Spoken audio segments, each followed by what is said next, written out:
건설및 환경공학과에서 로보틱스 연구를 하고 있는 김아영이라고 합니다. 우선 로보틱스 연구를 하고 있고 오늘 그 주제 토픽을 보시면 수중 로봇에 대한 이야기를 어떻게 AI를 써서 하는지를 오늘 말씀을 드린다고 제가 이야기를 드려서 건설및 환경공학과에서 로보틱스를 하는데 AI라는 이 모든 것들이 잘 좀 이상하게 들리실 수도 있을 것 같아서 간단하게 제 소개를 먼저 좀 드리면서 시작을 하고자 합니다. 저는 이제 학사랑 석사는 기계과에서 마치고요. 그때는 이제 공작기계라든가 그런 로봇 정말 저희가 생각하는 그런 쪽 연구를 좀 했었습니다. 그리고 이제 박사과정을 기계공학으로 했는데 그때 연구를 했던 분야가 수중 로봇을 비전을 사용을 해서 어떻게 하면 자율주행을 하게 할 수 있을까에 대한 연구를 좀 했었습니다. 배 위에서 일을 하고 있는 게 저이고 제가 모니터를 보고 있는 걸 보고 계시는 게 저 지로 교수님입니다. 그래서 그 노란색이 수중 로봇인데요. 그때 했던 연구가 수중 로봇이 물속을 탐색하고 그리고 제가 했던 연구가 선박을 조사하는 프로젝트였는데 그런 것을 하다 보니까 우리 환경에서 되게 많은 인프라스트럭처가 물속에 있습니다. 댐이라든가 교량 아랫부분도 물속에 존재를 하기 때문에 그런 쪽으로 또 이어서 연구를 좀 계획을 하고 지금 건설및 환경공학과에서 로보틱스 연구를 하고 있습니다. 로보틱스 연구도 저희 랩은 반반으로 나뉘어서 반은 수중 로봇 쪽 연구를 하고요. 반은 사실 도시공간 매핑이라든가 3차원 정밀지도 이런 제작 같은 쪽 연구를 하고 있는데 오늘 제가 이 AIX 포럼에서는 제가 하고 있는 수중 로봇 관련된 연구를 좀 소개를 해드리고자 하고 그 중에서 이렇게 4가지 정도 토픽이 있는데요. 그 중에서 말씀드리고 싶은 것은 저 왼쪽 위에 있는 이미지를 잘 쓰는 방법과 그리고 수중에서 좀 생소하실 수 있겠는데 소나 영상이라는 게 있습니다. 지금 공기 중에서보다 물속에서 소리가 더 전달이 잘 되기 때문에 그 소리 신호를 영상으로 이렇게 바꿔서 우리가 뭐 흔히 생각하실 수 있는 초음파 이미지 같은 것들이 뭐 그런 케이스가 될 수 있는데 수중에서 어떻게 그런 소나 영상을 사용을 해서 그 연구를 하는지 그 2가지에 대해서 소개를 드리면서 AI가 수중 로봇 연구에 어떤 식으로 적용이 되는지를 소개를 해드리고자 합니다. 사실 수중 로봇에서의 AI 관련되어 있는 연구는 지금 제가 말씀드리는 것처럼 이렇게 인식에 관련되어 있는 부분도 있고요. 사실 수중에서 수중 작업을 하기 위해서 뭐 reinforcement learning이나 강화학습 같은 어떤 동작에 관련된 부분들이 있는데 제가 연구를 하고 있는 부분들은 주로 이 perception이라고 불리는 인식 관련된 부분이고 카메라와 소나에 대해서 말씀드리고자 합니다. 수중 로봇은 지금 보시는 것과 같이 AUV라고 해서 보시면 알겠지만 위에 연결된 선이 하나도 없이 자율적으로 판단하고 주행하고 데이터를 모아서 돌아오는 그런 자율주행하는 AUV 타입의 Autonomous Underwater Vehicle이라고 하는 AUV 타입이 있고요. 그리고 수중 로봇을 보시다 보면 가끔 이렇게 선이 하나 올라가는 경우를 보실 수 있습니다. 물 밖으로 그 선이 나가서 물 밖에 배 위나 뭐 부두에 앉아 있는 어떤 파일럿이 존재하고 파일럿이 수중에 들어가긴 좀 어려우니까 들어가서 작업을 보조해주는 그런 식의 로봇을 ROV라고 해서 Remotely Operated Vehicle이라고 합니다. 제가 좀 더 관심이 있는 것은 물론 ROV도 많은 역할을 하고 있지만 AUV에 좀 더 관심이 있고요. 왜냐하면 AUV는 지금 보시다시피 외부와 연결되어 있는 선이 없습니다. 통신도 굉장히 제한적이고 가지고 있는 배터리와 가지고 있는 컴퓨테이션 파워로 모든 걸 해결을 해야 되는데 수중 데이터의 가장 큰 문제는 이제 좀 말씀을 드리겠지만 지금 여기서 사진을 찍으면 저 밑에 아무리 제가 원하는 오브젝트가 있더라 하더라도 99%가 물이고 제가 원하는 어떤 타겟은 한 1% 정도의 데이터만 들어옵니다. 주위를 둘러봐도 계속 아무것도 없는 이제 물만 있는 그런 환경들 안에서 주행을 하고 인식을 하기 위해서는 좀 해결해야 된 조금 특이한 문제점들이 있습니다. 2가지 센서를 주로 소개를 해드리고자 하는데요. 하나는 저희가 쉽게 생각할 수 있는 광학 이미지입니다. 광학 이미지는 사실 수중뿐만 아니라 지상 로봇에서도 다양하게 활용이 되고 있고 광학 영상의 장점이라고 하면 지금 이제 선박에 붙어 있는 표면을 찍은 건데 딱 어떤 물체가 보였을 때 뭐가 붙어 있는지 사람이 직관적으로 알 수 있습니다. 뭐 알루미늄 캔 같은 게 붙어 있구나 이런 거를 저희가 알 수 있고요. 대신 단점은 지금 저 거리가 한 1m 정도 되기 때문에 수중에서는 한 1m 이상이 되는 곳을 보기가 뭐 아주 맑은 바닷속이 아닌 이상 좀 어렵습니다. 그래서 이제 가시거리가 조금 제한이 되는 단점이 있습니다. 하지만 찍힌 영상이 굉장히 사람에게 직관적이고 사용하기가 편하다는 점이 있고요.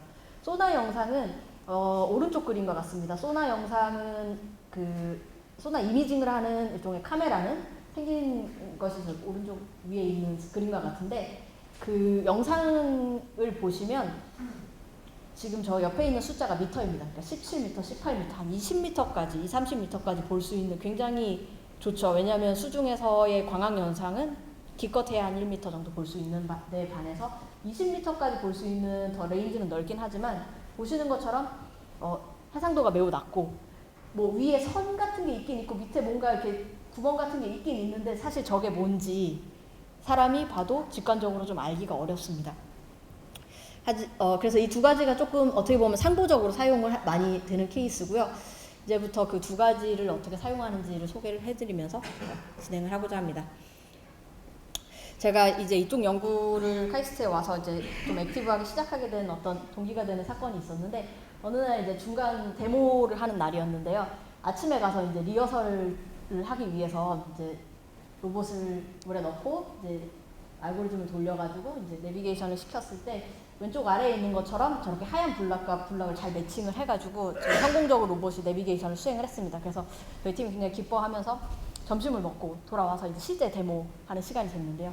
한 3시간 후에 돌아왔는데 물의 탁도가 오른쪽에 보이시는 것처럼 변했습니다. 그 조수 때문에 조수가 바뀌면서 물 밑에 있던 그런 침전물들이 다 떠오르기 시작했고, 물의 탁도가 굉장히 갑자기 증가를 해서 보시는 것처럼 바로 3시간 후의 일인데도 불구하고 하얀 블럭이 사람 눈으로도 매칭을 아주 어렴풋이 할 수는 있지만 로봇은 할 수 없는 그런 일이 발생을 했습니다. 그러면 수중에서는 이런 환경이 굉장히 빈번하게 발생을 할 텐데, 우리가 어떻게 하면 이렇게 털비드한 환경에서도 저 왼쪽에 깨끗한 이미지처럼 할 수 있을까에 대한 의문을 갖게 됐고요. 수학적으로 뭐 다양한 모델이 존재하지만 좀 간단한 모델로 설명을 드리면, 수식을 최소화하려고 했는데 이게 처음이자 마지막 식입니다. 저희가 얻은 조금 그 탁한 영상은 이 I에 해당합니다. 그런데 저희가 알고 싶은 아주 깨끗한 영상은 J입니다.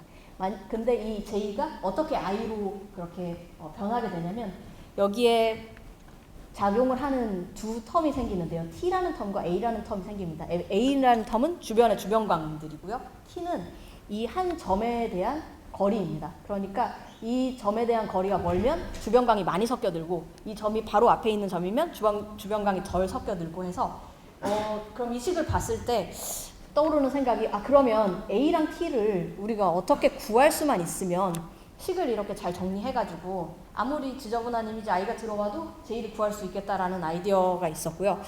그걸 어떻게 구할까를 이렇게 저렇게 트라이를 해보다가 CNN이라는 걸 맨 처음에 시도를 해보았습니다. 그래서 어떤 시뮬레이션 환경에서 사진을 여러 개 찍을 수 있는 환경에서요, 앰비언트 라이트 주변광의 색깔을 빨간색, 파란색, 노란색으로 다양하게 바꾸면서, 그때 우리가 씬 뎁스를 다 거리를 알고 있는 시뮬레이션 환경이니까 그 환경에 다양하게 줘서 노란색 불빛이 있을 땐 이렇게 보이고 빨간색 불빛이 있을 때는 이렇게 보이고, 그 모든 케이스를 학습을 하게 합니다. 그런 다음에 이런 영상을, 실제 수중 영상을 주고 여기에 주변광 색깔은 무엇일까요를 CNN한테 맞추게 하고, 이 씬의 그 거리는 정보는 어떻게 될까요를 맞추게 해서 이렇게 구해놓은 정보를 아까 제가 말씀드린 것처럼 식으로 계산해서 구하면 이렇게 조금 더 개선된 영상을 구할 수가 있었습니다. 이 방법의 장점은 저희가 이제 트레이닝을 다양하게 시켜볼 수 있고 색깔도 바꿔볼 수 있기 때문에 되게 이펙티브하게 할 수 있었고요. 그 네트워크 자체가 이런 영상이면 거리가 어떻게 될 것인가를 학습했기 때문에 어떤 모델이나 그 지역에 대한 프라이어 인포메이션이 없어도 디에이징을 할 수 있는 효과가 있습니다. 그렇게 해서 이제 결과를 보시면 오른쪽에 있는 게 저희 결과인데, 영상에 대해서 각각의 물 색깔을 예측을 했고요. 그 예측한 물 색깔을 가지고 복원을 해본 결과입니다. 그래서 저희가 되게 만족스러웠는데, 딥러닝이 이거를 저희가 2016년에 오션스라는 이제 컨퍼런스에 발표를 하고 나서 시간이 지나는 동안 그 아까도 여러 번 나왔던 겐 같은 굉장히 더 파워풀한 툴이 등장을 하기 시작했습니다. 그래서 저희는 겐을 어떻게 쓰냐면, 헤이저와 디에이저가 서로 서로를 이렇게 도와주는 식으로 해서 깨끗한 이미지와 이렇게 헤이징 그 안개가 끼는 것 같은 영상 2개를 주어서 학습을 시키고, 이 학습 결과로 깨끗한 이미지가 들어갔을 때도 착한 영상도 만들어줄 수 있고, 그러면 반대로 착한 영상이 들어가면 깨끗한 이미지를 만들 수 있는 식으로 학습을 시키면요, 저희가 이 전에 어떤 방법으로도 조금 풀기 어려웠던 문제가 이것인데요. 이건 이제 크리소라고 한국해양선박 플랜트 연구소에서 이제 조금 서해바다에서 실제로 수중 로봇이 들어가서 작업을 하면서 찍은 사진입니다. 왼쪽에 있는 것이 오리지널 영상이고요. 저희가 겐을 학습시킨 것을 가지고 한 것이 오른쪽에 보이는 그 영상입니다. 이런 경우에는 그 솥을 이렇게 들어 올릴 때 엄청나게 많은 저는 흙 같은 것 때문에 털비더티가 엄청 높은 상황이고요. 그리고 이 환경은 로봇 옆에 있는 카메라에서 찍은 것이기 때문에 저희가 이 밑에 내려갔을 때 수중 환경이 어떨지 저희가 예측을 전혀 할 수 없기 때문에 굉장히 어려운 케이스임에도 불구하고 저희도 결과를 보고 좀 놀랄 만큼 겐이 굉장히 파워풀하게 이런 거를 이미지를 디에이징 할 수 있는 것을 확인을 했습니다.